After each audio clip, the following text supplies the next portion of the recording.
you don't see. All right, they're ready. Okay, let's go. Hey CG, I'm Nick. And I'm Drew. And we have your weekly broadcast for Friday, May 15th, 2015. In general news, a video slideshow will be shown to students prior to graduation, featuring pictures of all the graduates from their time spent at CG. Please send digital photos, think to include cute early year throwbacks through high school memories, to cghs2015 at gmail.com, or post and tag your Instagram pics at hashtag CGHSSeniors2015 by Monday, May 18th. Keep it classy. The death toll in Nepal is now 8,500 and counting, with more than 17,000 people injured as more bodies are unearthed from the rubble. Will you be a bystander as tragedy destroys these survivors, or will you be a world changer that helps rebuild this devastated community? It's time to do something, CG. It's time to save Nepal. The Dalai Lama once said, "Our prime purpose in this life is to help others. Fulfill your purpose, CG." And in club news, any student who has attended one book forum meeting or more is invited to come during STAR the week of May 18th to watch The Giver. Please stop by the Media Center to pick up a pass. The time to join CG Student Council is now. Applications for the 2015-2016 school year are now available, and if you want to help make CG a great place to come every day, please fill one out. You can stop by Mrs. Harden's room or the guidance office to pick up an application. They are due to Miss Harden, room 224, by Tuesday, May 19th. Thanks, CG. First up, Bailey Leathers and Will Boston bring us a video about the Key Club Pie in the Face event. Today, Mr. Gatz is the big winner of the penny horse to raise money for Relay for Life. He's kind enough to take a pie in the face for a good cause. Ready? Count with me. 1, 2, 3. Thanks so much, Kathy.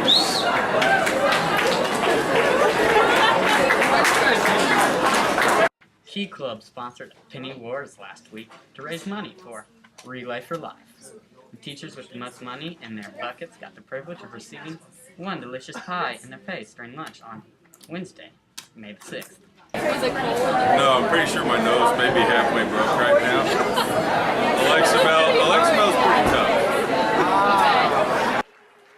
The American Cancer Society Relay for Life represents the hope that those lost to cancer will never be forgotten, that those who face cancer will be supported, and that one day cancer will be eliminated. Thank you to all students and staff who joined in the fight against cancer this week. Thank you, guys. That looks fun. Next up, we have a feature about senior events from Alex Kenny. Here during Senator Rowe's annual senior celebration, there are lots of events planned for next week, like Toga Day with many extraordinary outfits, and also a career day with unique job ideas. There will also be a little kid day and the annual senior bike ride, which will definitely contain lots of fun. And Thursday, it is Senior Citizen Day, where we'll be honoring the class of 2015's future. The last event will be College Shirt and T-shirt Day, where they will show off where they will be going after high school. This will conclude this year's senior celebrations. Do you want to know more about Ultimate Frisbee? Well, Michael Lawson and Jessica Kelly bring you a feature. Like soccer in a way, and also basketball, how you have a pivot foot and you can't move and there's traveling, and how we have 7 players on each side. It's a lot like being a wide receiver for a football team and a running back at the same time, and a quarterback too, so you have to go through all aspects. And you have to throw it to someone who's in the end zone, and they can't run into the end zone, you can't run with the disc, you have to be stationary, and someone marks you, and they have to stall you for 10 stalls, and you have to throw it before then, or it's the other team's disc, so that's kind of like there's offense and defense. Right now, Ultimate's one of the fastest growing sports in the United States. There's over 700 college teams around the country that play regular season events and then through playoff tournaments, and then in a few weeks now is going to be college nationals in Milwaukee, where the best college teams from around the country play. Some of the games are on ESPN. There's also club divisions, where basically local areas create ultimate teams. So Indianapolis has a couple teams, and we travel around the country. We play against other cities. So far, the girls' team season was a little rough, a little rocky start, because it's brand new. No girls really know about the sport. There's a couple. We are not just from Center Grove. There's Decatur, Martinsville, Warren, just Franklin community, all of us are just kind of joined into one huge girls team. And if other girls want to join, they're more than welcome to join next year because we only have 1 or 2 more tournaments. And if they're scared to join, they shouldn't be because a lot of the girls don't know what they're doing yet, and we're already halfway through the season. So we are just kind of building up as a team and learning the fundamentals and everything.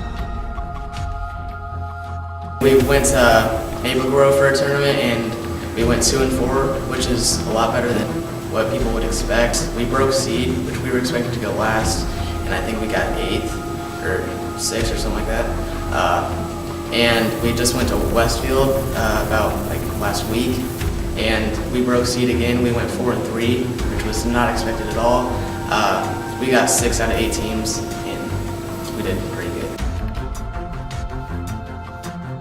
Ultimate is competitive on a high school level because it's a really fun sport, and just like any other sport, you want to beat the other team.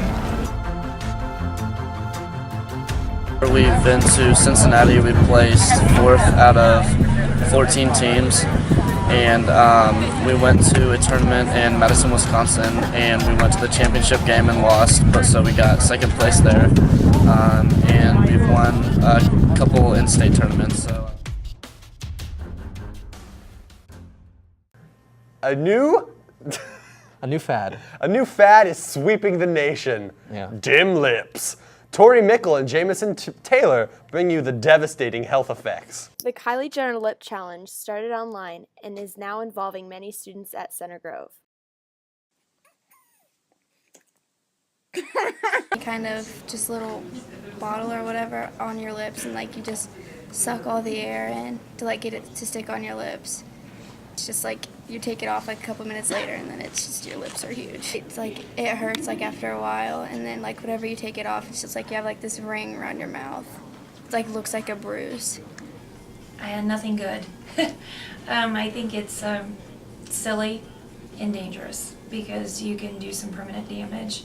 And then I also read when I was doing some research that they'll use a shot glass and it can actually break, and then they get cuts around their mouth, but it can cause some permanent scarring, which is a dangerous risk to take. From things that I've seen on social media, I'd say that when you do the challenge, you can get bruises around your lips because of the glass, and a lot of times when people do it, the glass can break on them and cause them to cut themselves. So. The Kylie Jenner challenge is pretty popular now, but it's really not that great. The lips get really gross. They get really ginormous. I heard you can pop blood vessels. It's just terrible for your lips. It's dumb because it's stupid, because it's ugly. I think the Kylie Jenner Lip Challenge is stupid and no one looks like her who does it. Well, I think it makes people look ridiculous and weird, and none of them end up looking like Kylie Jenner.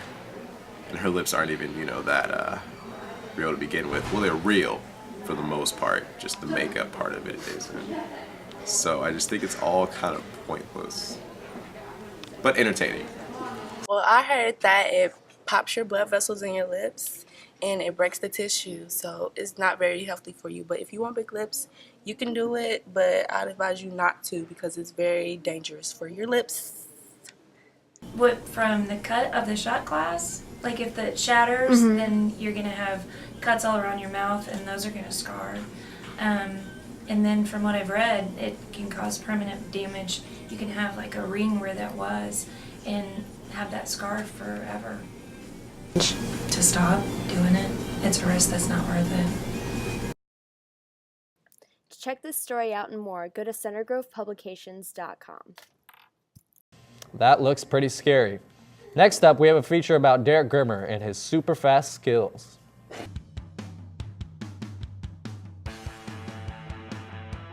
Derek Grimmer is a first-year varsity track runner excelling in the 100 and 200 meter dash. It's been really exciting to watch the growth of Derek Grimmer as a track sprinter. He's really came on strong this year and continues to get better each and every week. I just like winning the races mostly. It's fun to finish first. He has ran a total of 2 indoor meets, winning Mick in the 60 meter and getting 4th in state in the 60 meter. He's the MIC champion in the 100 meters and the 200 meters, beating the defending two-time state champion Isaiah Thomas last weekend in the MIC conference championship track meet. This year, I've been playing baseball for till junior year, and then this year, my senior year, I decided to switch to track, and so far it's been a good decision. He has ran a total of 3 outdoor meets, winning county and MIC in the 100 and 200. I decided to do track because I've been in like a team sport ever since I've been playing sports, and it's the first individual sport I've ever had. So I've also want to see like how far I can push myself and maybe get my face on the wall by the weight room. He's a tremendous athlete.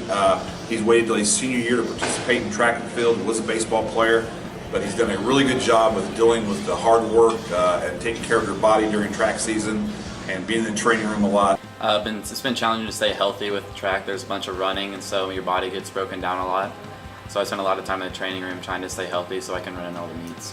We look forward to seeing him compete in sectionals on May 21st, running the 100 and 200.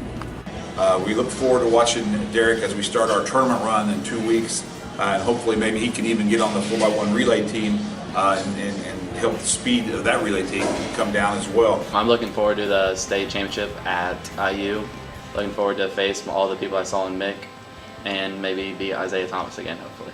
So a lot of credit goes to Derek Grimmer for really picking it up this year and competing at a championship level as a 100 and 200 meter track sprinter for Center Grove.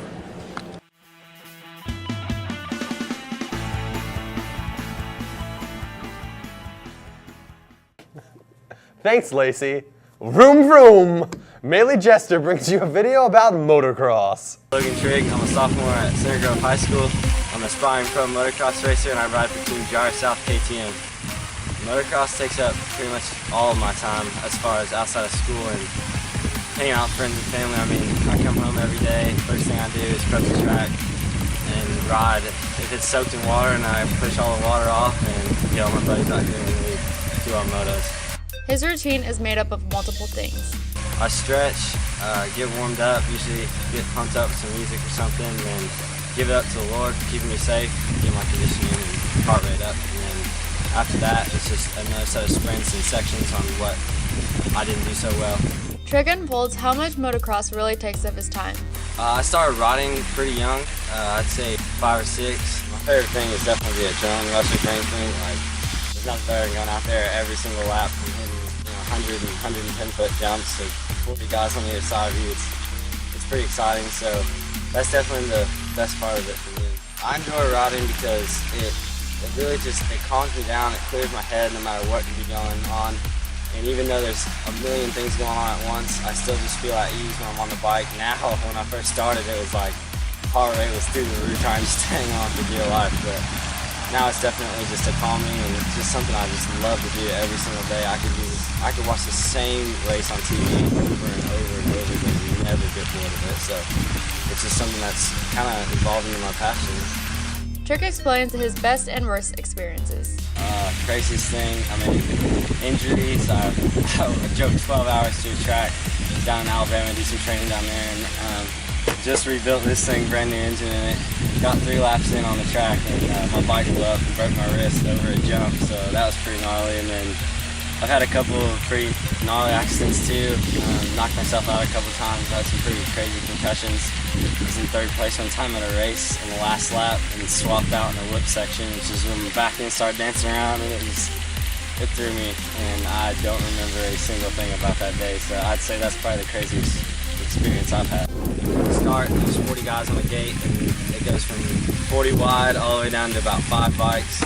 And I was in 3rd and I had whole shot of my first moto and I felt really good on the start. And then when I went into that turn, I had some guy bump me out and then came up with another bike and ripped my radiator off this bike in my last race. So that kind of sucked because it's the last chance I had to get into a really, really big national this year. So I guess we'll just have to try it again next year. I mean, racing in general, people think it's like some crazy dangerous thing, especially when you're on 2 wheels, but really it's only as dangerous as you make it. And as far as that goes, I mean, there's been times where I've gone out on the track, tried to hit every jump first lap, and that hasn't worked out so well. A couple times I've had to ride on the little ambulance back to medical station a couple times at the racetrack, but I mean, as far as that goes, it's kind of just one of those things you just kind of got to ride within your ability, and the whole danger thing is just a mind game, really.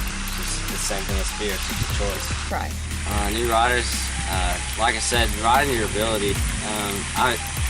Biggest mistake I made when I was younger, dislocated my knee. I was trying to ride way too fast for the turn I was going into, and it was just a stupid mistake, and that'll put you out, and that'll put you in the seat. And if you're a new rider, chances are your mom or dad will not let you ride again if you tear yourself up quickly, because that's going to be one of the biggest fears.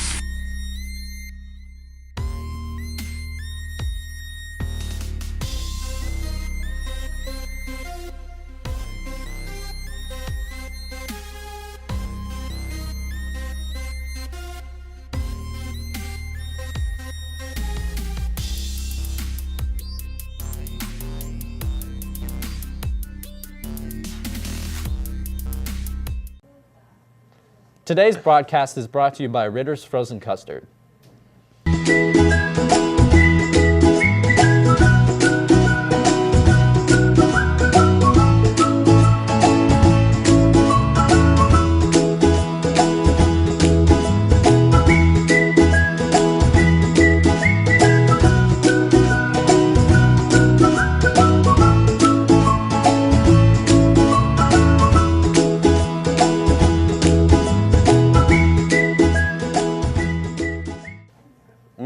Tasty.